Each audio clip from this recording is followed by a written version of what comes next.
Coming at you live from DNHQ in beautiful South Pasadena, California. This is the Blue Heaven Podcast.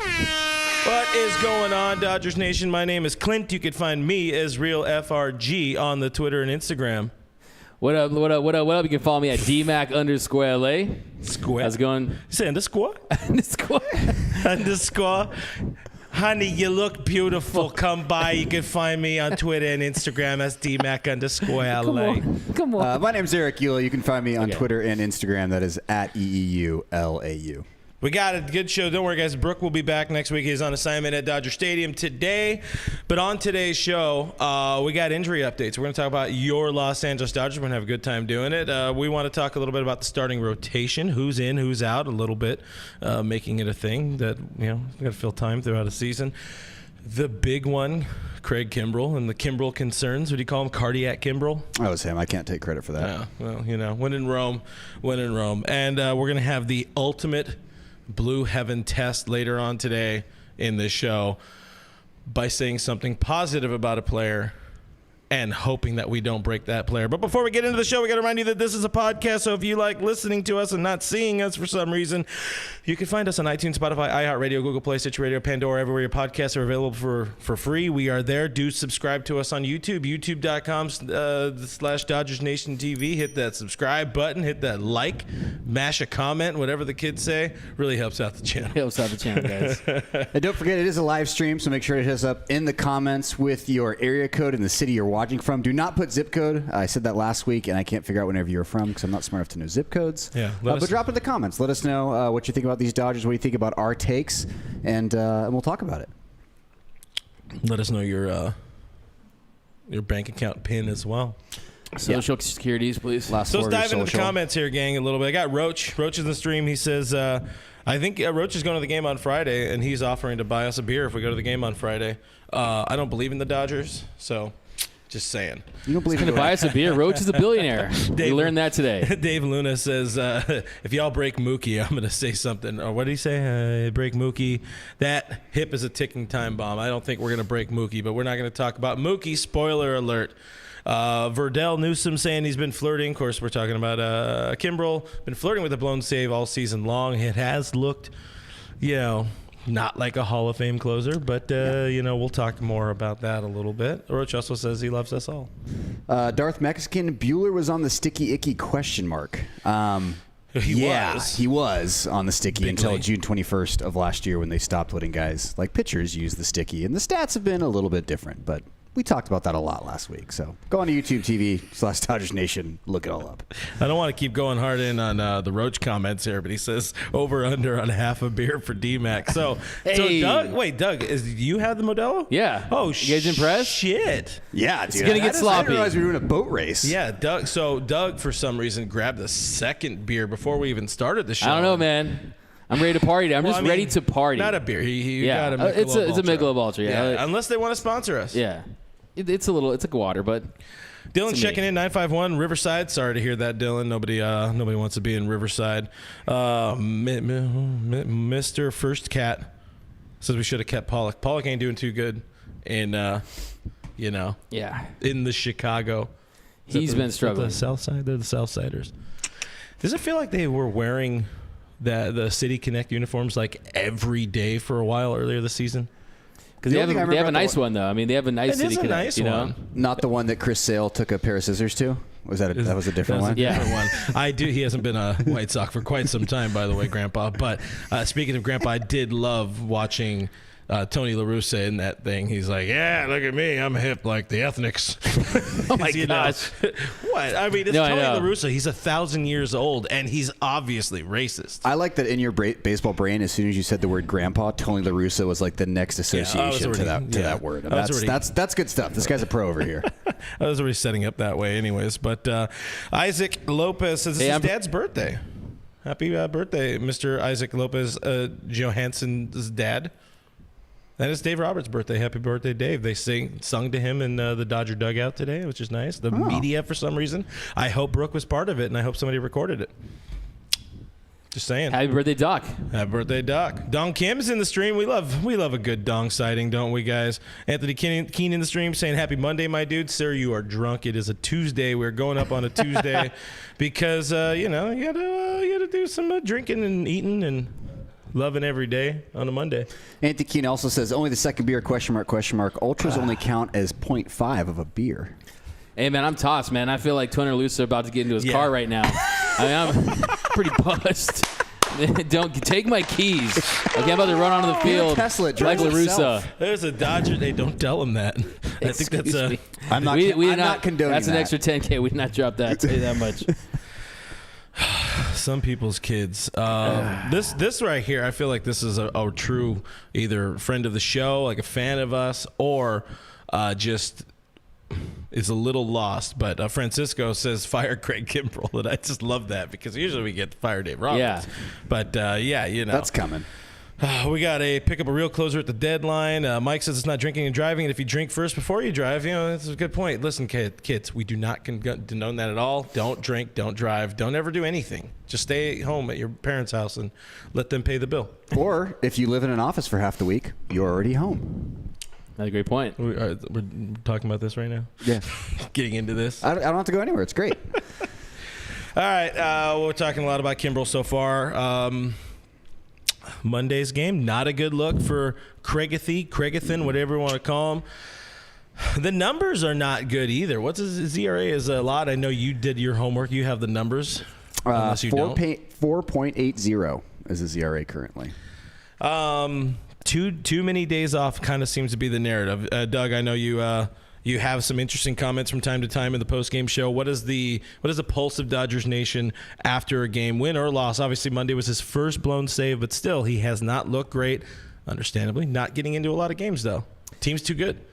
Yeah, I mean, let's just put it this way. I mean, he has not won the fan base over quite yet. Yeah. And like you said earlier, Kenley Jansen almost prepared us for nights like yesterday, where Kenley Jansen had those days where it looked like he was going to get the save, then all of a sudden he blows it and kind of implodes at the end. I think when it comes to Craig Kimbrel, we've seen this before. We've seen that we kind of felt this coming. I mean, you mentioned his ERA, a 4.8 ERA, a 9.75 ERA. In his last 7 appearances, he's given up hits. Only three clean innings this year for Craig Kimbrel, and he doesn't inspire confidence out there on the mound. You don't feel safe when he's out there. It's like Kike, I don't feel safe. I mean, you just think something bad could happen, right? And I think with Craig Kimbrel, like you mentioned, I think the way he was used early in the season didn't help him. So many consecutive days off in between appearances. But one thing I want to stress is the fact that, look, they traded for him during spring training, right? He didn't get very many starts early in the year. That first stretch really was essentially his spring training early on in the year, and he's still striking out guys. You're still seeing punch out guys. He is missing bats.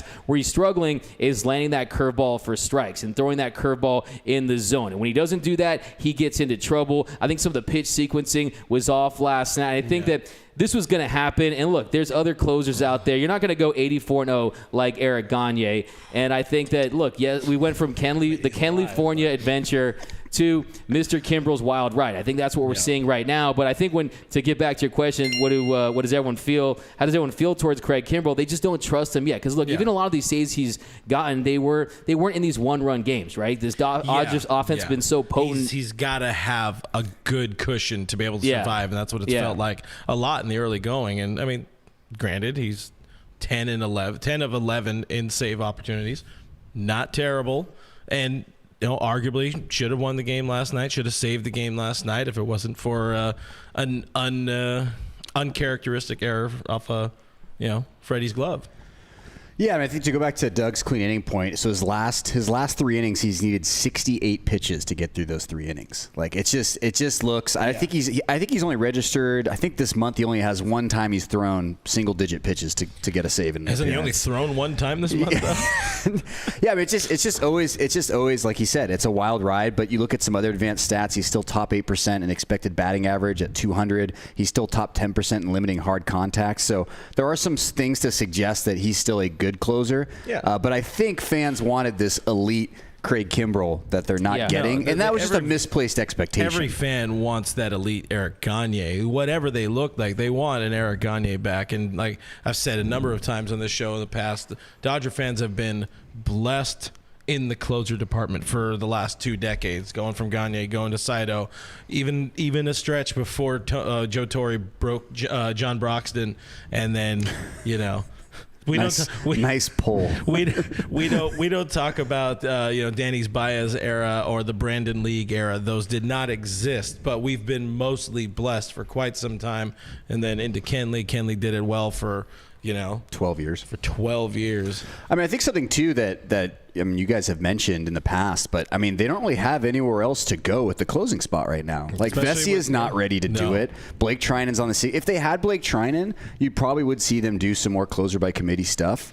But Trinan being out, they don't really have a great backup option. And I don't think Gratterall is there yet. I thought in the beginning of the season he was, but it's just not there yet for him either. So they don't really have anywhere else to turn to if it's not Kimbrel. Yeah, and also when you think about how he struggled as a setup man with the Chicago White Sox, right? A .49 ERA with the Cubs, then he struggled as that setup guy. I mean, I think to optimize Craig Kimbrel, you give him the role that he's familiar with, the role that he's known to dominate in when he's at his best. And like you said, if you look at some of the metrics when it comes to missing bats, when it comes to his fastball velocity, it's still there. You're not seeing this big diminished velocity. I think the difference between Kimbrel, right, it's really, like I always say, it's the control issue in his.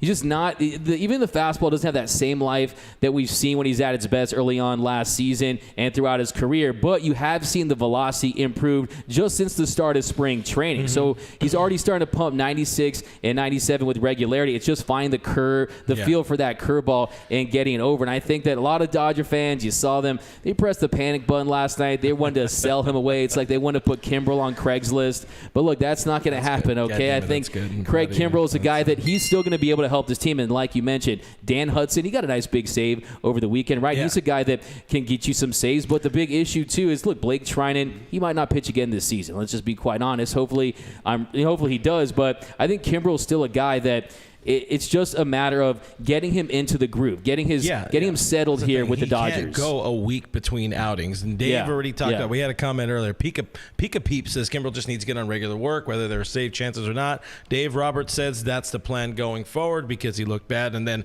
the opportunities kind of come in bulk so far this season for Kimbrel, where he's not pitching for a week, and then there's 3 save opportunities in 4 days, and then he's kind of overworked, and then he's unavailable, and then they go and score like 1,000 runs in 2 minutes.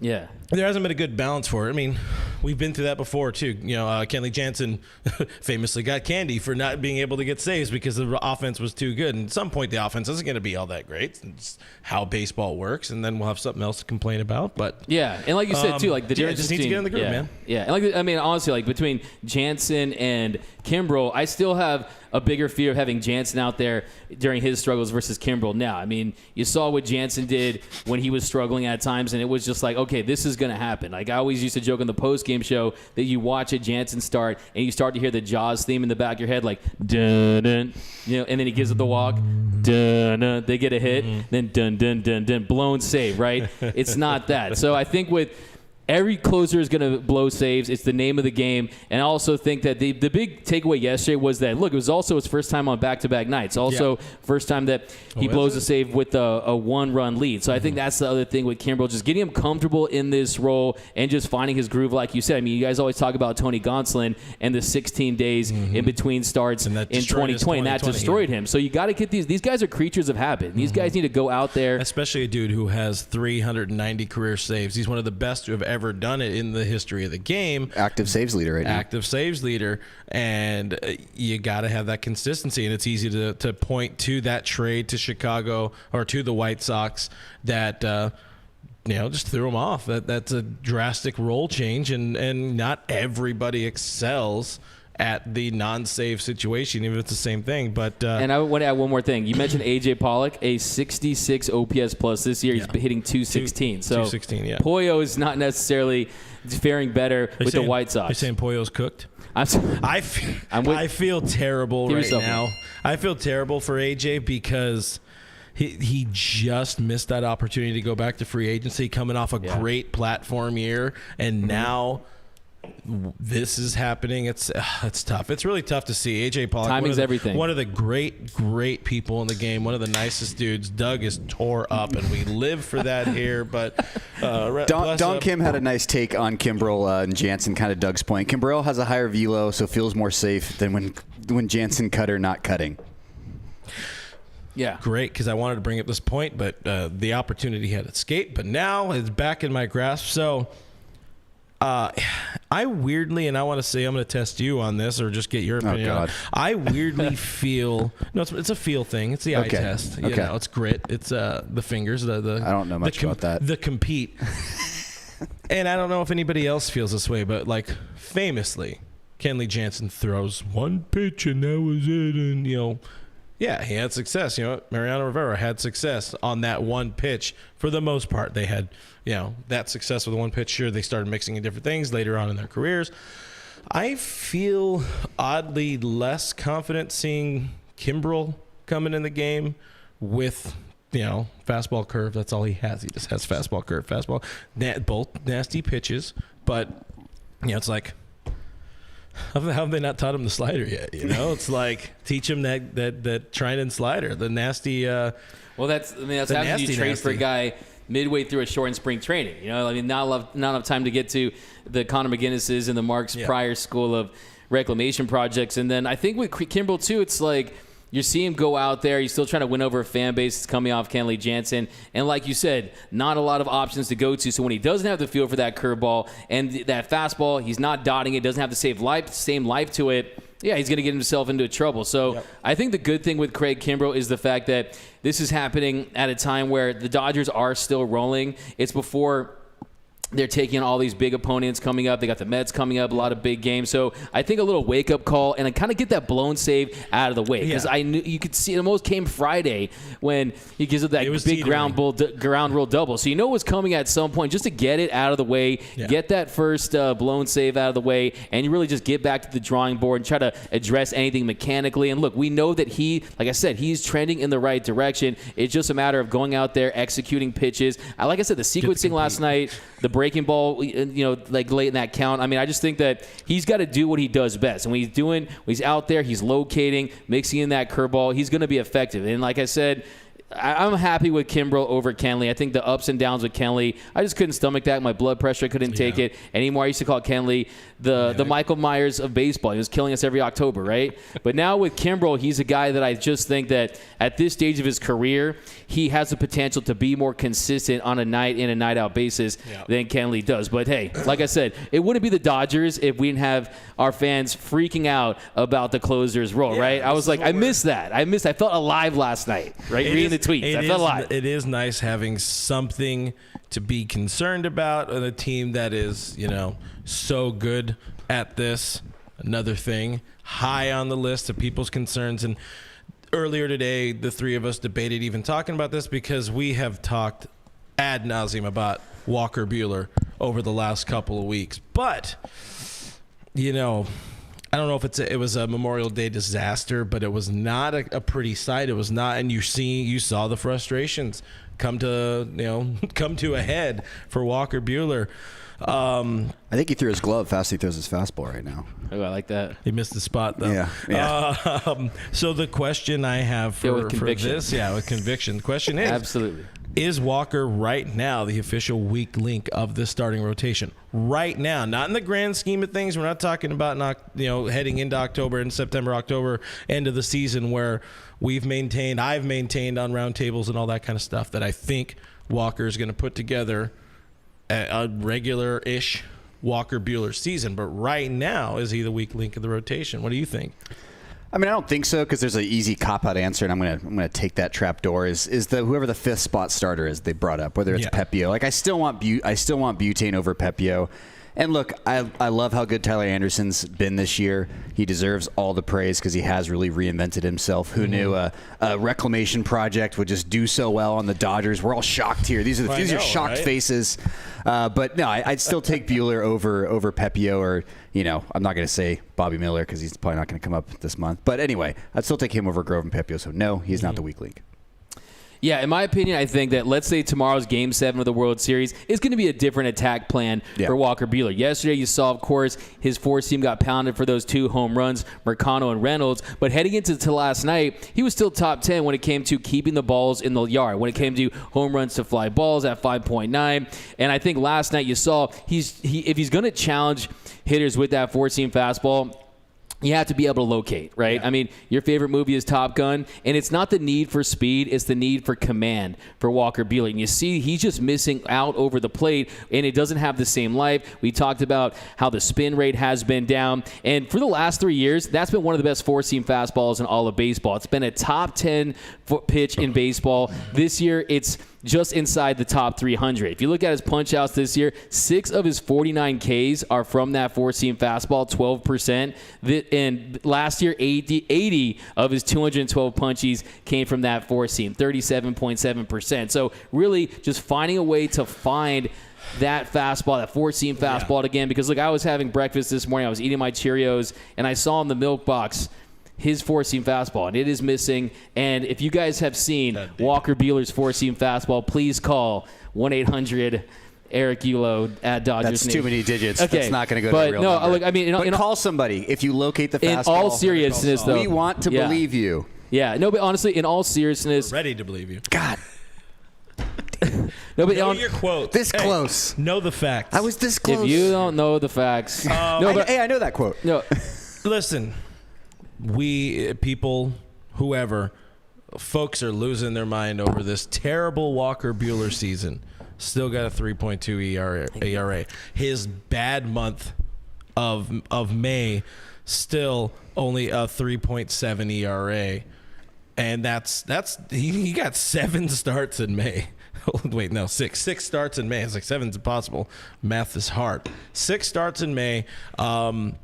I saw a comment. Somebody, Neil saying Buehler hasn't been the same since his complete game with 100-plus pitches. He did have the complete game shutout. That was at the end of April. After that, he pitched 5 scoreless, and then 7 innings, he gave up a run, and then his last 4 starts have been mediocre. Well, 2 okay, but he's not up to snuff. He's going to be fine. We have him on such a high pedestal because he has been the man for us for so long. I kind of have a crazy Buehler theory I wanted to throw out at you guys. What if he just stopped throwing his four-seamer and only threw his cutter? He has a 6-pitch mix. You just this would be bizarre, but you would just bail on the four-seamer for like a couple of weeks. Given the Max Muncy approach, like you're not throwing your four-seam fastball for a couple of weeks. We're going to tinker with it. Just throw your cutter. I'll respond to that. I mean, just look at the success that Yancy Almonte's had ditching that four-seam fastball, right? Going primarily with that two-seam, with that slider. And if you look at how their pitch profiles are and how it grades out, I mean, the analytics will tell you that four-seam fastball hasn't been an effective pitch. And that, to me, is the most concerning thing. I trust in his work ethic. I trust the track record. You know he's a tinkerer, and he's going to find a way to be effective, but the numbers don't lie. You know I bring my facts to the fight, right, Eric? And tail of the tape, baby. Tail of the tape.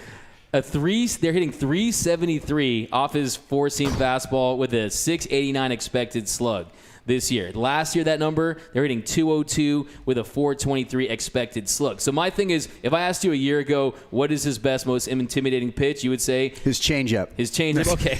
His four-seam fastball with that perceived ride, up in the zone, elevated heater, right? So to me, the fact that he's lost his biggest weapon, that's the big concern. That's like if Jordan lost his fadeaway or Giannis stopped dunking, right? It's almost like our boy Russ losing that explosiveness. And your boy Russ. Oh, yeah. I'm right. Your boy's Frank Bring Vogel. your facts to the fight. So I think just the fact that he's having to adjust with a pitch that he's had so much success with is, to me, the concerning thing. But like I said, that cutter he's been effective with, especially against righties, and he's kind of just finding the edges there. And I still have full faith that Walker Buehler will get it right. It's just a matter of, just finding a pitch mix that works for him. You saw him pumping up to 97 with that two-seam fastball. Yeah. His fastball is still above average. It's about command. His two-seam is his worst pitch. It is. Look at the numbers on MLB The Show. It's his worst pitch. It's his R1 pitch. You know, you don't throw that two-seamer when you got a fastball like Walker Buehler's. The problem is right now he doesn't. Opponent's have that hitting 462 off his two-seamer. dream. Two starts ago, he knew he didn't have his fastball, so he just leaned on slider, curveball, and he gave up too early, and then he shoved for the next 6 innings or whatever it was, 5 innings. He's gonna find it. He's gonna get there. I will say, I think something that our boy D-Train pointed out a few broadcasts ago future was friend of the show, yeah. Don, future friend of the show. Hey, I'm coming for those DMs, D-Train. Be ready for me. When it comes to Dontrelle, I thought he said something very interesting, was that from an effort level, he brings it every single pitch. He gives it every single thing. He gives every ounce of everything he's got every single pitch. Mm-hmm. And I think that just a little bit of a step back, almost dialing it down for Walker Buehler, calming down on the mound, and just, like I said, like we talked about, being a pitcher, not a thrower. We know he's a guy who can give into the frustrations from time to time. And that's where, you throw back to 2020 NLCS against the Diamondbacks being in the playoffs. 2017 throwback. Against the Braves, he had the bases loaded, nobody out. Austin Barnes is like, hey, mijo, calm down, we're good. Big dicks up through it. Right now, he doesn't have the fastball. Sometimes he's letting that frustration get a little bit too much to him instead of just being in the moment and maybe throwing to Austin a little bit more or something like that. I'm not really saying that's going to fix anything. He's just got to put it together. I got a question for you guys also, just for the hell of it. Hot take opportunity, inspired by Verdel's comment over here on the Facebook. He was saying it's Julio who starts game 1 of a postseason series to him right now. I should probably slow down. I'm pulling a Walker. Doug, it's game 1, must win, because that's the thing in this scenario. You going Walker, Julio, or Tony? We talked about this on the post-game show a few days ago, and my answer to that was the Urias. I'm still going with Julio Urias. I think he's quietly... You're not going to have an opener and then have him pitch the Exactly, yeah. I think that Julio is actually trending in the right direction. Not a lot of people talking about Julio, but he's made some strides in his last few starts. Mm-hmm. He's inducing soft contact. You see him induce more swing and miss, generate more swing and miss. I definitely would go with Julio Urias because, I just love the fact his battle with Soto. He had runners on first and second on a 1-run game, and he's out there smiling, and he's such a competitor, and he loves the game. And to me, I still think Julio Urias is underappreciated, underrated, and I think that he's such a gamer. I think that at the end of the season... All throughout baseball, by the way, very underrated. Absolutely underrated. I think that I know you guys like Tony Smokes, and Tandy has pitched some dandies, but... I'm going to go with my man, Julio Urias. That's my nickname for Tyler Anderson, Tandy. Mr. Duck. We're workshopping it. So I really got to give you the lineup funds already, because I have a feeling you'll struggle with it, staring at the internet and trying to come up with names. Me? You just need to speak them, these nicknames. Oh, anyways, this is something that is horribly off topic, but while we're off topic, I'm going to out myself. Remember how Tyler Anderson's listed nickname on MLB.com is Mr. Duck? Yeah. You want to know why that is? Why? He went to Oregon. Yeah. I watched the post game, and he's like, "Yeah, he played for Oregon." I was like, "That makes a lot of sense." And I'm an idiot because you and I were like, "Why is his name Mr. Duck?" I didn't really care that much. I was just he just placated me as usual. Gaslighting you, is that a thing? Speaking of gaslighting, I'm picking Walker Buehler butane for game 1. I'm sorry, I love Julio Urias, but Walker Buehler is the postseason ace. He's had some historical numbers for this early in his career. I know he's 27, 28 still, but. Look, Walker Buehler is an absolute playoff dynamo. I'm taking Walker Buehler to save my life in a postseason game right now. And I love Julio Urias, but I do think he's been a little overrated in the postseason. Obviously got used incorrectly last year, but ever since he closed out Game 6 of the World Series, that just has given him multiple years of runway. So I think a lot of fans lean heavily on that, which isn't something you shouldn't consider of hey, the guy closed out the World Series. That does have some weight to it, but I'm still picking Walker Buehler just because we've seen Urias have those meltdowns. I've always thought he's a very high ceiling pitcher, but he also has those meltdown outings. Mm-hmm. And that would make me nervous if we're pitching game 1 of a do or die game. Yeah, can I piggyback him and cheat the question? No, it's always gonna be Walker Buehler. He's a dude who's earned it. He's earned it through a game 163. He's earned it through countless big time starts. NLCS 2020. He's done it. He's been there. He's proven that, to get that opportunity. It's going to be him over Kershaw for any of these type of opportunities. I might take if Kershaw's healthy. I think I would take Kershaw. I'll be honest with you. Way he's missing bats, the way he's using that slide piece. You're Dave Roberts. You lose that game with Kershaw on the mound. Kershaw is turning back the clock. He's actually just a Kershaw 2.0. Last year, Walker Buehler took a little bit of the shine off of him. A 4.91 postseason ERA. Only pitched more than 6 innings once in the postseason. 4 starts last year. Saw him give up. That was part of getting. Yeah, I mean, I think the fact. He was only just one of 4 pitchers to throw over 200 innings. But until I see him dominate with the pitch that made him such a dominating pitcher when he was at his peak, I'm going to start calling it. It's still again, like we talked about a while ago too. It's still transition time. I don't know, and really did not expect to talk this long on Walker Buehler, but it's still a transition period for the guy. He's still getting from that thrower to pitcher. He did well with it last year, but a lot of last year caught up with him, and right now he doesn't have his fastball. It's going to be that much harder to put together an exceptional season. Still having a great a high quality season. He's going out there. He's giving the team innings. That's exactly what you need to do. He's doing fine. You can lock in Walker Buehler for justice for Game 1.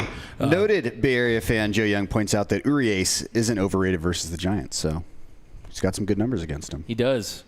Hey, do you think the next time the Dodgers are up in the Bay Area that the fans are going to do that "Beat LA" chant?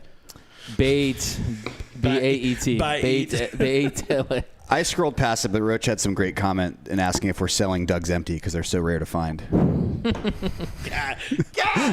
I deserve that. Just wrecked. Trash, man. That is some absolute destruction. This one's for you. Like a glove. Here you go, Roach. I got to make sure to not make it. Yeah, you're. I already see it in your there's eyes. 6 Eulos. He's a little torched. 6 Eulos.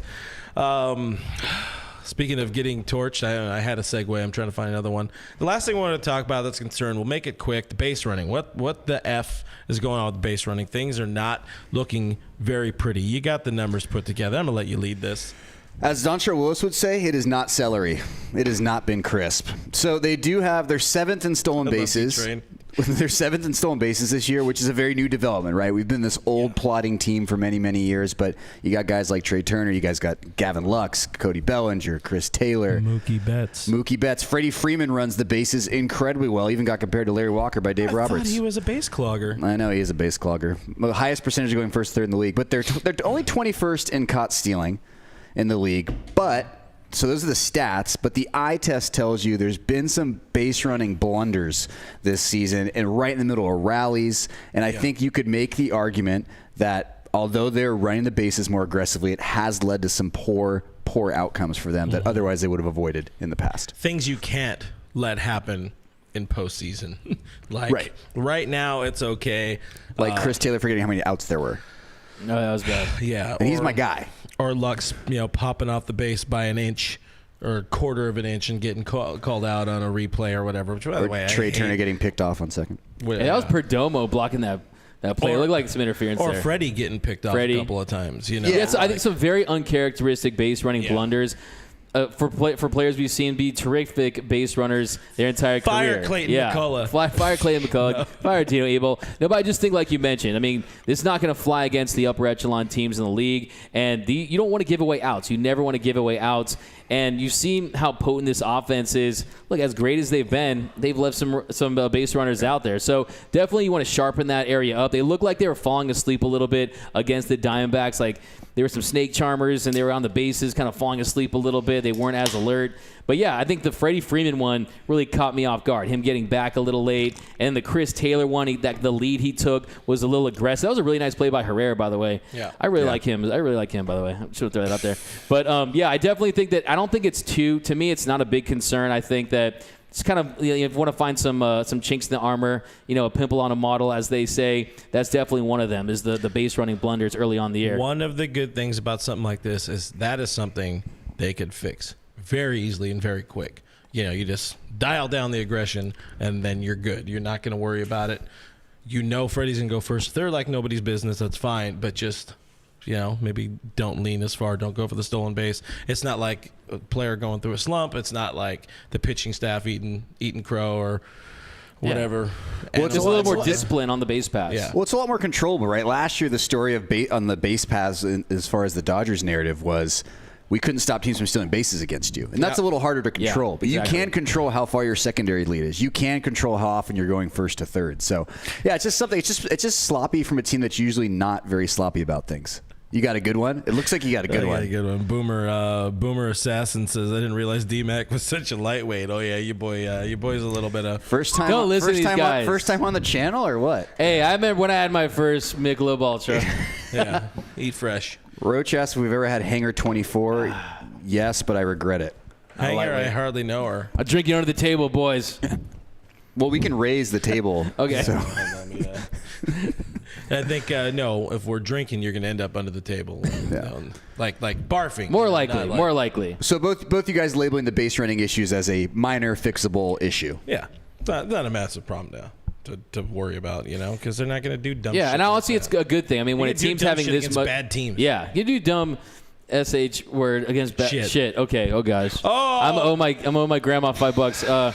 But no, you can. Doug's mom. Yeah, she's pissed. But anyways, yeah, like you can afford that against the teams like this. But honestly, when you're a team that's had so much success that they've had best record in baseball, maybe it's good to have something you could point at saying, okay, you guys aren't perfect, right? There's something you can work on. You need to address. And I think that you don't want to see a team I think that to me speaks to just kind of the overall focus against a lesser opponent or how they perceive a lesser opponent. Because against the Mets, if it's a sold-out Dodger Stadium and they're giving away outs, you're going to hear the boos. You're going to hear the chatter from the crowd. So I think that for a team that's been in the postseason every year, that has these high expectations, they know they're the class of the National League, I think that just comes with it. But, yeah, you definitely want to clean that up. You don't want to give away outs. You don't want to get picked off. But I don't see it as a serious concern moving forward. Cool. I don't know. I don't know. I like how you didn't like the silence for like a split second. Doug can't do silence. I just throw some his way. Watch every Rich now and Eisen again. tonight. I love it. It's like my Kimbrel curveball. Sometimes it lands, sometimes it doesn't. We got a Mike Jones who in the stream says D-Mac took on my mom. He can handle heavyweights. Is this true? Hey, man. We're just getting Doug in all kinds of trouble right now. Listen, What are the guys? Yeah. listen. I'm just, Some guy said, asked me, D-Mac, can you date my daughter? In the chat the other day, and I Gene was watched like, that "Who's one. the daughter?" I watched that one. He does. There's no ring on this finger. He does the thing where he talked really fast and moved his microphone. He's like, I'm good. I'm spoken for. I love the nervous tics from Doug. That's just that's some of my favorite stuff. Like when I talk about my dead mom. Oh yeah. Oh god, I can't. He loves that. I can't. Please. Anyways, moving on to other living people. We have some injury updates. There are some guys on the mend. So as Doug would title the video on YouTube, big Dodgers injury update is happening right now. Massive update. We got guys on the mend. Andrew Heaney threw a sim game and went well. He faced 4 batters, very, very, very minor league types, and he struck them all out. He faced Tonser Alberto and Kevin Pillar. I thought he also, 2. And two guys from single A. Yeah, so 3 minor leaguers and Henser. Okay, we'll get to Kevin Pillar later, but you put some respect on that man's name. Minor league rehab assignment is coming out soon. Should be coming up soon, next few days. I'm ballparking mid-June. I think they're going to give him some time, stretch him out. There's no need to rush him right now. From the looks of it, Dave Roberts said today the plan is to give Mitch White that spot in the rotation, so I don't think we're going to see any more Pepio or Grove for a little while they work on some command, which makes sense. So Mitch White, imperfect, but still solid enough. David Price somewhere in the corner being like, did you forget me? But tits with a tits. He should be back soon enough. Clayton Kershaw progressing. He had a catch. He didn't throw. We debated the difference between a catch and a throw before we went live tonight. So, all right, Doug, if you hear Dave Roberts say that Clayton Kershaw is throwing, what does that mean to you? To me, that means he's maybe doing some long toss, maybe doing some. That's throwing. Now, if he said he played catch, what does that mean to you? To me, that means he played catch. I mean, I thought we were going to go into the have a catch debate. I hate the do you want to have a catch? Yeah, have a catch. I watched Field of Dreams the other day. I hate have a catches. Do you want to play catch? Come on, is it have a catch or play catch? Let me know. Drop below the Let me know comments. down below the comment section. Have a catch. Damn it. Or are we? You want to play? Oh, sorry. I need to always have the board next to me because, like, at some point when you're in the middle of it, like the microphone just ends up over here, and you're just like that. But then you get into a thing, and you're like, Oh man! And you have a microphone on your damn face. Yeah, yet you still somehow with conviction. You do the Verdell nailed it with that facepalm emoji. Robert Boy Burger or whatever. He does the Francesa thing. Francesa will like bring the mic in to really when he really wants to just get it done. No, but I mean, it does seem like they're being overly cautious with Clayton Kershaw. You know that they're thinking about October. They don't want to burn him out early. But hey, it does seem like we're still 2-3 weeks away, and I just can't wait to get him back because I mean he was dominating hitters. I mean he was our one starter that was really missing bats. So effective with that slider, and I was hoping that he would perform well enough to have consideration to start that All-Star game. He still has time, and like when you look at the narrative, I think it's possible. But Alex Wood vibes. Some Alex Wood vibes. Yeah, I mean, kind of a first half. But I think for Clayton Kershaw, for Andrew Heaney is another guy that I'm excited to see if he can pick up where he left off. I mean, if you look at him, striking out 40% of the batters he faced, that sweeping slider, the Dodgers, they've unlocked Andrew Heaney. So I'm excited to get those two guys back. But it does give the Dodgers a conundrum because we talked about how well Tyler Anderson has pitched. If on the All-Star game idea in Kershaw, if he's back in pitching, they're going to take some time. He needs to be. I got the burps and hiccups at the same time. Burp ups. If he's back and throwing, and he has like a month before the All-Star game, and that'll be enough for him to be added because it's L.A. It's back in L.A. That's going to mean something, and I think. Knowing, damn it, I can't think of his name right now. I was trying to buy time to. Brian Snitker understands what Clayton Kershaw means baseball, what he means to Los Angeles.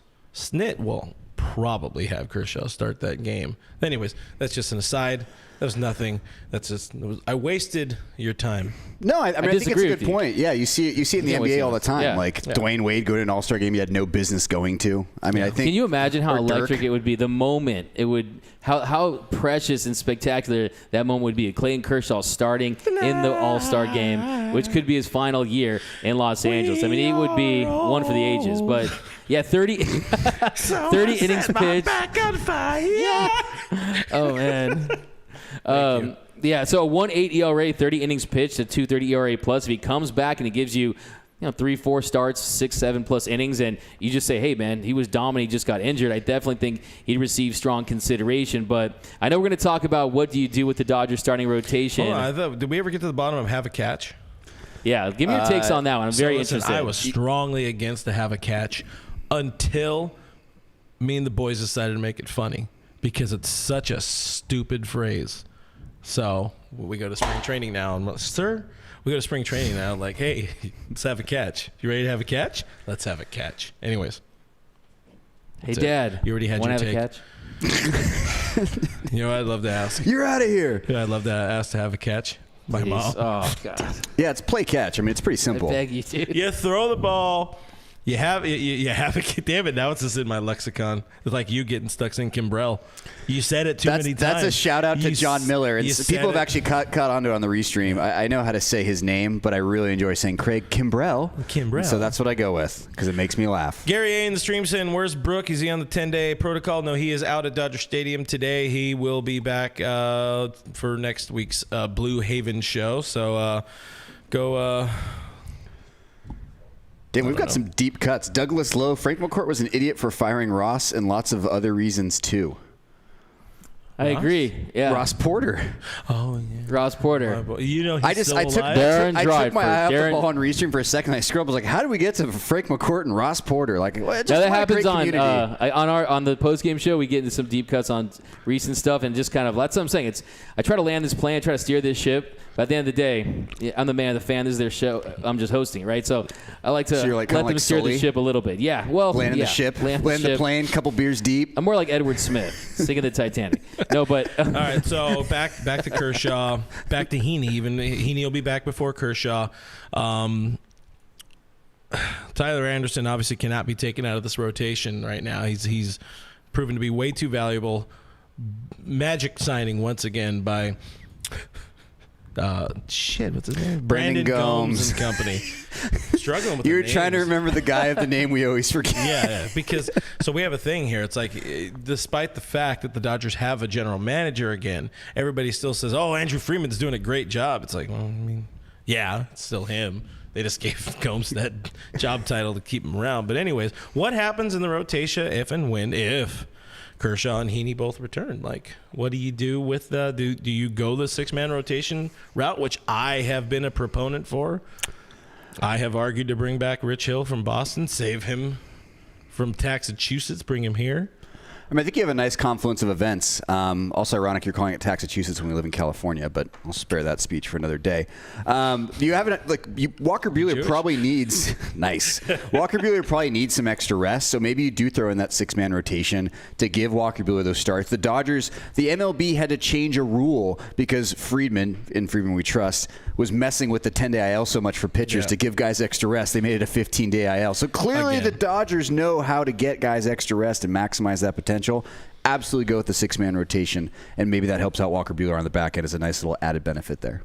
Yeah, I mean, I wouldn't mess with Tyler Anderson at this point. If you look at his numbers, he's been phenomenal. You're seeing him throw less fastball, throw more changeup this season. He's been very effective with it. A 3% walk percentage. He's not walking anyone. To me, I'm keeping Tandy, Tyler, the outs creator, out there on the mound. I think he's been fantastic. And I just think the fact you built him up to this point, and he's been eating innings for this Dodgers team, and it's not always pretty. I mean, he's pitching with traffic at times. He's getting timely punch-outs. I just like going and watching him pitch. I mean, I feel really good about him, and I just think the fact that he's rolling right now, I think he's benefited from the Dodgers' analytics and the way they attack hitters. It's definitely different with this team. So I think that you keep him in there, and I think that, like I said, I would be in favor, especially when you consider what we saw with all these starters running out of gas in the postseason. Yeah, maybe you do consider a 6-man rotation, and then maybe you throw Tyler Anderson there later in the game. But at that point, look, you're going to see Danny Duff, you're going to see Dustin May back at some point after the All-Star break. But to me, I love what I'm seeing from Tyler Anderson.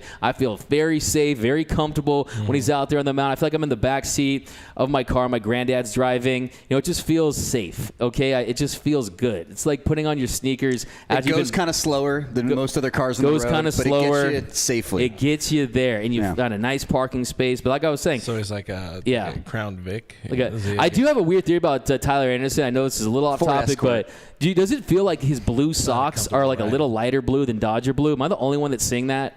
Am I colorblind? I feel like because he doesn't wear the. Is this a conspiracy theory? You're first of all, unearthing here on Tyler Blue Anderson, Haven? go to the palm tree socks. I wanted to see him with the palm tree Dodger socks. It bugs me. He goes with a solid color. I have two things. One, you asked for a nickname on your post-game show for Tyler Anderson. I like Tyler, the whatever. The you outs just- creator. That was. It's Tyler. That was mine. It's Tyler the Duck. Tyler the Duck. It's simple. Yeah. Makes him sound like a Disney character. It's Los Angeles. There's a rule we have here. It's if it's Eric's idea, don't do it. Oh, you can go duck. Yeah, you can go. that's an actual real rule. Look at him. He just like go duck yourself. Yeah, exactly. No, Yeah. I like Tyler the Duck, and I have some Oregon friends, and they're all about the fact that he's in Oregon. Anthony Keene, big fan. Tyler the outs creator, digs it. Anthony Keene's my man. Yeah. Fredericks of Hollywood. That was a good one. That from was him. great. Anthony Keene is a day one. My other conspiracy Chef's kiss. theory is I have never seen Walker Buehler throw a lip in during a game before last night on the bench in between innings. Never seen that. I haven't watched every single minute. No, I just think we talked about getting revved up. I mean, that guy is just throwing It was some very Tommy some Pham. Cope long cut maybe. Yeah, He's got very some- Tommy Pham to Jock Peterson. Sounds like he's got It just some, seemed very out of character for him. Sounds like he's got some getting some. You know what I'm talking about. Oh, I'm not going you're to talk getting about you're that. getting deep into the weeds. Mike Jones, who with a nice cut, with a nice another deep cut. Anderson kind of reminds me of Ricky Nolasco from 2013. Give him the pull. We got to do like a pull sound. Right? Yeah, that's a nice just pull. a solid pull. Solid you love a pull. good deep cut. You Solid love a good pull. B-side. Just a great comment. Like it. Anyway, moving on to more of the injury updates. I think we're done whatever we're talking about. Before we get into Muncy and all that, Blake Trinan, still nothing. He's not throwing. He's not doing anything right now. He's put a little bit of Jesus on his shoulder and hope it works out. CBD oil fixes everything, apparently. No, that's center. That's center shit right there. Cody Bellinger has a leg thing. He's expecting to be back in the lineup tomorrow. He says, Dave says, so assume he's going to hit the IL very soon. Now, that's someone who's actually probably using CBD oil on his leg. Yeah, I can see it. Yeah, he's smoking it though. Yeah, definitely. That's what he do. There's Cody. There's we talked about Kershaw. We talked about Heaney. Max Muncy, like we've been kind of talking about, things obviously were not right with the man's elbow, and things got worse. Like you had pointed out last week on Roundtable, I think. Things got worse. That was on our lovely intimate podcast we did. They all look the same these days. It's the same damn desk. Don't ruin our secret. It's a different room every time. There's a button. He definitely bumped. Where I could just kind of do this if I want, and then. Yeah, it's pretty sweet actually. He bumped his elbow trying to go for a foul ball in Washington, and he was definitely messing with it after. But they didn't even need that. They could have put him on the IL for whatever they wanted with the elbow. Yeah, that's like one of those. It's a sign of respect. You do that to him after, like we were talking about at one point. After how much he's done for this club to go out. You had the great tweet about it, like how much Max Muncy's meant to this club. You can't go and disrespect him. If he says he's ready to play, you got to throw him out there.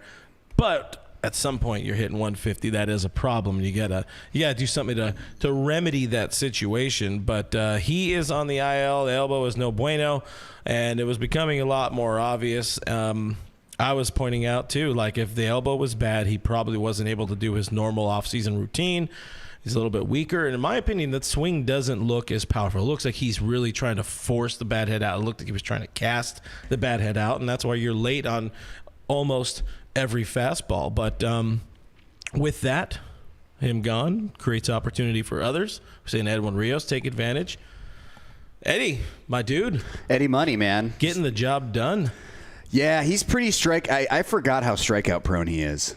I mean, it's how because you just look at a swing. It had been like once, 3 years. I just the pitch the low and away breaking stuff with him. Yeah. And it happened last night. Maybe it's prisoner of the moment stuff, but it's like, man, I don't know if there's ever a world where you're going to get to that pitch. Like he just always seems to be in an 0-2, 1-2 count. Yeah. But I can see that. I have pushed for him to get more playing time. I think we all did on a round table. You should check it out on Dodgers Nation YouTube. And he is a powerful hitter. He is a true kind of throwback slugger style hitter, and he's what this team needs right now. And you don't ever want to see Muncy injured, but it's great that it's allowed Edwin Rios, a guy who deserves more playing time, who's been getting Matt Beattied, to get him some more consistent plate appearances. You got enough time. You got enough runway right now with everybody else hitting well. I mean, you could just throw Mookie Betts out there and win. Right now, with how good Mookie is, as long as you can make some plays behind him, you're in a good spot. And the DH is there, so you're fine. Will Smith, who I want to talk about Will Smith at some point. It's not going to be today, but maybe check out a roundtable. You're able to have somebody like Edwin Rios, who's not a massive on-base getter, but the slug is there, and the slug saves that OPS. It makes him a dangerous weapon in this lineup. Yeah, I mean, like you mentioned, the slug is absolutely there. Also, the strikeout rate, it is high, currently sitting at 40.5%. But 7 home runs, 7 big. Rios swings that big stick. Rios swings that big stick, and Rios is Ed-winning Dodger fans over this year with his power. Didn't he just break me every time? We could never be in an SNL sketch together, dog. I swear to God. Didn't he just qualify for? Isn't he count now for like league leader stuff now? I think he has enough plate appearances. He's close. He needs a couple more games. A couple more, but I mean, because I know his home runs per plate appearance was I think tops in the league. It's 11. It's a home run for 11.42. So, I mean, that's impressive. That's serious here. Thunder. We do love the number 42. Shout out to Jackie Robinson, as always. But I think with Edwin Rios, look, you play him against right-handed pitchers. I mean, he's a platoon guy, let's be honest. But a lot of right-handed pitchers in Major League Baseball. So he's going to get his opportunities. I think defensively, of course, that's not the name of his game, but he has prodigious power. And anytime he's in the lineup, you know that he's a guy that's a threat to go deep. And we saw that last night. It wasn't a home run in a blowout game, right? It wasn't a home run when the Dodgers were trailing big. I mean, that was a pivotal home run, a pivotal at-bat against that Pirates team. So I do think that he's a guy that's making the most of his opportunities. And you love to see it after the year he had last season where he struggled so mightily, was riding an 0-for-29 streak at one point. So look, I mean, we know that this shoulder was bothering him. So I do think that definitely is a silver lining in Muncy going down. You allow guys like Edwin Rios to get opportunities to show what they can do, and he's definitely doing just that. And with Rios, again, not a massive on-base guy, but something Eric loves here. You remove that 2021 season from his player card. Are you one of those guys? From the stat. Oh, he hates that shit when you say, "Oh, you just get rid of all the bad starts," and he had a good year. You move that start in July, we get 9 runs. 21 was an outlier. I don't have the exact numbers in front of me though, but I think like career, he's a 125, like 130 weighted runs created plus average guy. Like that's his career. You get rid of that terrible. He was minus 2 last year, but everything else. Yeah, everything else. 51. Yeah, it really brings the curve down when you're a minus 2, but. It's great. It's great to see him doing what he's doing, taking advantage of the opportunity and forcing his way into this lineup. And again, taking advantage, just make it happen. Another thing that happened with Muncy, we got the Kevin Pillar experience. We win. We did it, Reddit.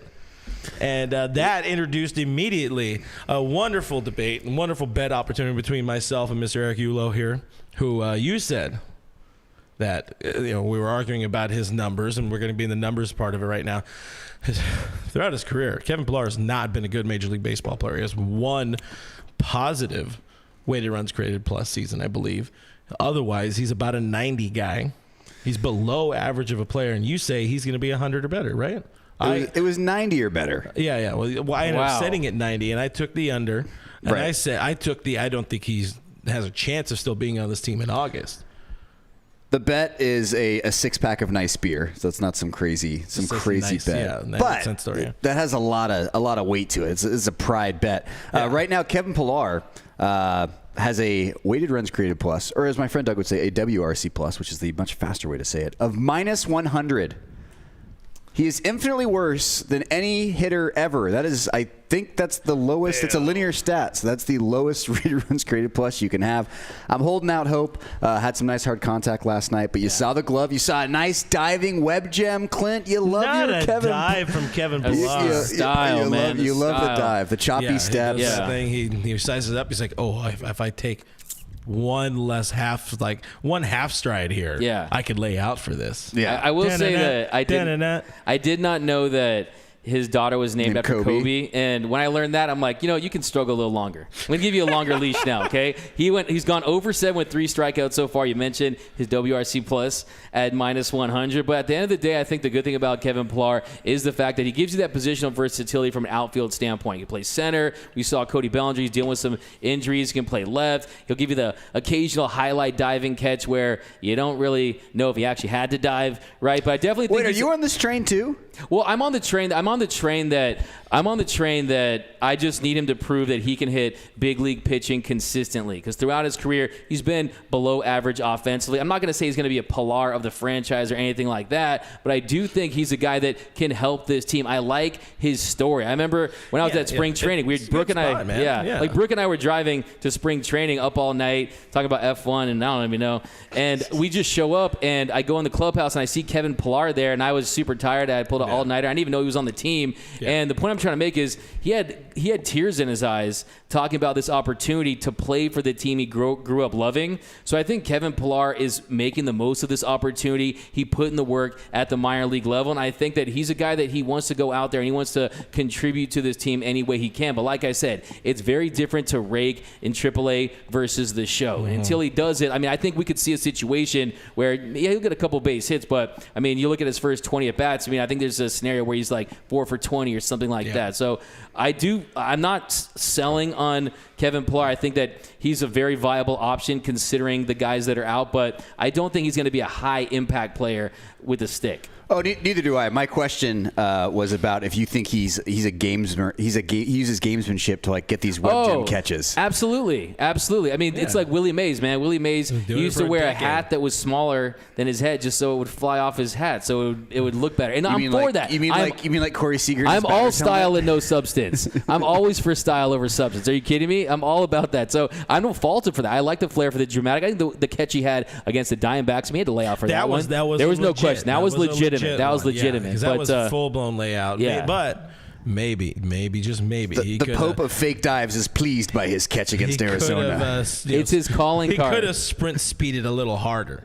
Yeah. No, I got to figure he missed not being in the show. He missed not getting those opportunities to get those dives in. No, people are really rough on me on Twitter sometimes. No, you? I posted a tweet with Kevin Pillar making that catch. I'm like, what a great catch. Something like, like a team would tweet. Welcome to LA. Yeah, something like that. He was like, guys like, LOL, man, great catch. They didn't have to dive for it. Now he probably about to go 0 for 6 at the plate with 5 punch outs. Stuff like that. I texted Clint. I said, hey, did you see Pillar's catch? He texted back, no, but I saw the strikeouts. There you go. It's almost like a little. I forgot I said that was a good mirage. Yeah. That's a good text right there. It's a great story. At least he played at Chaminade, cool. Played at Cal State Dominguez Hills. If he gets 20, you root for the local boys. Always. If he gets 20 PAs, you know what? It's still a really cool story, and I'm here for it. It's May. We're not asking him to start in the playoffs. Listen, we're out here. We're having fun. We want him to do well because that means the team is doing well. But hell ain't gonna happen. What I'm looking for is my boy Rake Lamb. 900 OPS, AAA, 11 home runs. He was my guy. He's my day one. Pillar showed up day 27 or whatever it was in spring training. Spring training wasn't even that long. Bring me up, Rake Lamb. We'll get a yucca burrito on Rake Lamb's WRC Plus when he comes up. Still taking the under. Bet you are. Proven to not be able to hit Major League pitching that much. But, that's going to be fun. So let's pay attention and see. You guys make sure. Maybe we should, when it happens, when I win, I'm going to let the crowd pick the six-pack you have to buy me. No, because they're just going to say Modelo. I don't buy Modelo. No. Or they're going to pick Voodoo Ranger, which is an overhyped beer. I'm a beer guy. You want me to crowd? Okay, fine. We'll let the people decide. Democracy. Man, look at that. He's just taking it away. No. We'll have the people decide. I apologize. I love democracy. Love this channel. The show's already gone on a long time, so I hope you guys are still having some fun. Let's coming up on hour 2. So Michael Duarte shows with us, Mr. Mikey. We had the ultimate Blue Heaven test I wanted to do here, and I don't know how long this little section is going to be, but I really wanted to test something. Usually, when we say something positive about a player, that player does not do well, especially when it's a player that at times has struggled often. And I have something positive to say about somebody. In a way, it's backhanded positivity. Gavin Lux has been fine this season, and that is perfect. Gavin Lux to me this season has been perfectly whelming. Not underwhelming. He's not overwhelming. He's getting the job done. He's getting on base. His on base has been a lot better of late, but he's moving around. He's playing a good team role, and he's phenomenal at the bottom end of the lineup. Moving, being not some old slow fat dude, or not like an Austin Barnes, who, by the way, is still I think the slug leader on the team, but damn straight. I don't know. I just wanted to point out I'm proud of Gavin Lux for having a great season. He's having the type of season great for him because last year absolute struggle bus. He talked about it. The mental toll it took on him having that season, because he's a guy who has never struggled with baseball in his life, and then it happened. And sometimes it's hard to do that. And 20 was not a great year for him. That was supposed to be his his first real opportunity. It wasn't a great year. And even 19 when he came up, not great major league numbers. This year, perfectly whelming. He's getting the job done. He's doing exactly what this team needed. He's playing that middle relief role. If they're doing their job, you're not going to talk about him. He's not doing enough to make headlines, but he's not doing anything to make people write poorly about him. Just laying low, stay under the radar. The Lux bus, it goes 60 miles an hour. It stays in the center lane. It obeys all traffic laws. It stops at every railroad crossing. No, it's been perfectly adequate for what this team needs right now. And I agree with your take. And look, everyone's he took a bad route to the ball last night. Yeah, he's played how many innings has he played in the outfield? 160? I looked it up last night. It's not much. Mm-hmm. So, yeah, they're playing him out of position. So be prepared for him to make a bad play or two. He has the athleticism. But, yes, the Lux bus has been a nice not surprise this year. Yeah, and what I'll say is that Lux has marked his spot. He's marked his spot with his team. You're seeing quality at-bats, and he looks like he belongs. He doesn't look like a player where you're wondering, is this guy going to be a bust? Is this guy going to be a guy that was the top prospect that's going to flame out, that's going to make all these lists that you say is who's the biggest bust in Dodger history? No, he's not that guy. He's also a guy that embraces the role that the Dodgers have for him. He's a guy that they gave a runway to second base last year, and we saw what happened with Corey Seager's injury. He stepped into shortstop, played some short, and they had him playing outfield. And yes, he's not the best outfielder, but you try to learn outfield at the big league level on the fly like that. And I think he has potential. I think that from an instinct standpoint, doesn't quite have it yet. But I do think that he's putting in the work. And look, it's just not easy to work out the outfield on a team like the Dodgers. But if you look at his numbers, they've improved across the board. The strikeout rate's gone down from 21.8 to 17.1. I think that as long as he goes up there and he gives you those quality at-bats, I think that's what you want for Gavin Lux. And I just think, like you guys mentioned, the fact that you're not talking about him,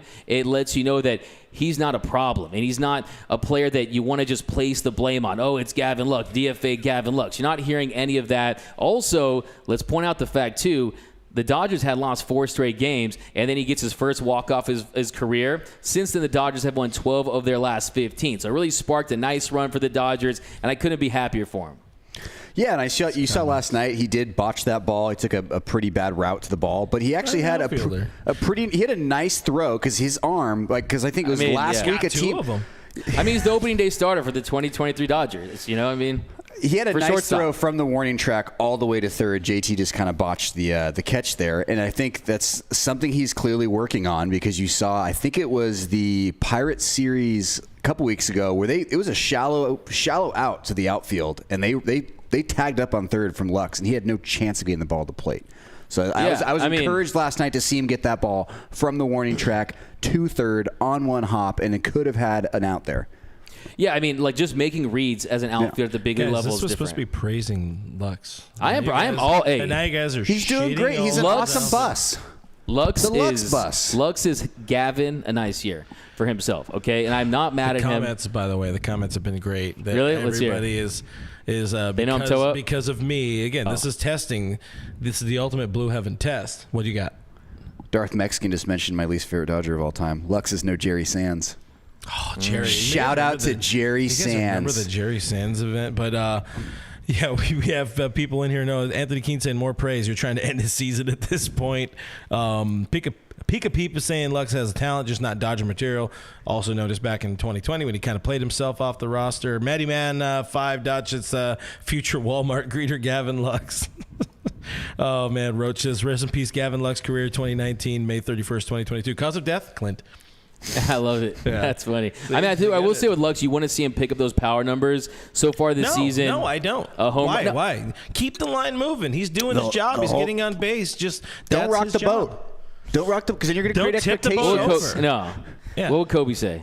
Mom mentality. He wears Kobe's in the locker room, in the clubhouse. Homers. He tries to get the power up. He's going to swings and get long, and then he's going to start. But I do still. Out. I think that the he's more going to start doing that flail swing where his helmet flies off in the box. No, short, simple, sweet. Be smart. Before we go, for what it's worth, I agree with you, Doug. Before we go. Artie, I wanted to make sure I got to this because Artie's dropped this in the chat a few times, and appreciate you for bringing it up because we weren't really going to do anything about it on the channel, but might as well hear what are our thoughts on the infamous Tommy Pham slap of friend of the show Jock Peterson. Doug, what do you think? I mean, it was wham bam, thank you, fam. Okay, it was a family feud, so to speak. I think keep 'em coming. Not a lot of people knew about Tommy Pham last week. Well, now everyone knows about him. He's had his 15 minutes of fam. And that's it. That's the last one I got. But I will say I think it's pretty funny because the fact that he was so upset about losing money to fantasy football that he slaps Jock Peterson 6 months after the fact, that's some crazy ex-girlfriend energy from Tommy Pham. That is sad. Don't slap the babyface Jock, but I did like the fact that Jock showed that gif in the press conference. I couldn't get enough of this story. Full transparency. I couldn't get enough of this story. And to me, the way I look at it is the fact that, look, I thought maybe, just maybe, him being a Giant, maybe he would lose his once a Dodger, always a Dodger status. But he's gotten it all the way back with this. But what are your thoughts on Jock? Right when I think I'm out, they pull me back in. Godfather 3. Look, there's one person at fault in this entire situation, and it's the commissioner of the league. Like, where was the commissioner stepping in to deal with the IL, with the player being designated and being allowed to be put on the roster? Manage your freaking league. He's talking about fantasy football. It's a fantasy football He's not dispute. talking about Rob Manfred. And then apparently Jock sent him a gift, blah, blah, blah. But a lot of Fam's upsetness, is that a word? Yeah. Seemed to be about Jock illegally placing some player who had a temporary injury designation. If that fantasy football commissioner did his job, we would not be talking about this right now. But they didn't. So now we're talking about it. That's a great point. Trent Thomas says we all family. I like that. There we go. Some good stuff. Let's hang out. Let's go get a Michelob Ultra together. Jock strap got Jock slapped.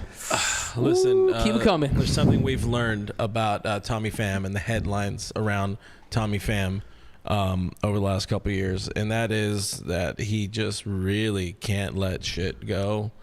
That's a good point. And at least it was a slap and not a stab. Yeah, he was on the other tip of the knife this time. Yeah. So Tommy Pham, you're a dumbass. That's all I gotta say. You're a dumbass. You're not really good at baseball. Well, hold on. He'll probably get DFA'd in like a week and then become a Dodger. You're not even the best. You're not even the worst Red, and that's saying something because, well, actually, they're kind of doing pretty well right now. But did they heat up? I thought. Yeah, they started. They got relegated. They were like the worst, and then they went on like a 13-4 run or something like that. So good for them. Yeah, they're going to catch the Cardinals. Yeah, it's really going to help when they trade all their pitchers to the Dodgers or whatever Doug wants to happen. But, Mally's honestly had a better start. I'm just saying. Who? Mally. I think you could get him for I'd rather have Castillo. Cheap. Of course you would, but I mean the price would be so much higher, you know? Oh, do you want Castillo in the Cambio? Ooh.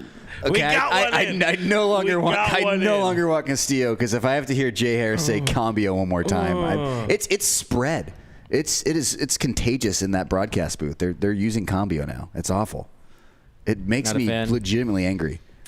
It's overused. Did you say you're not a fan? Yeah. He's not a fan of it. Not a fan. Yeah. It's really petering out. Yeah. Oh, there we go. Anyways, that's it. That's our hot takes on old news. But, guys, appreciate you hanging out with us as always. This was a fun show. I appreciate the both of you boys being here, filling in for Brooke. Me, of course. Brooke Thanks will for be having back us. next week.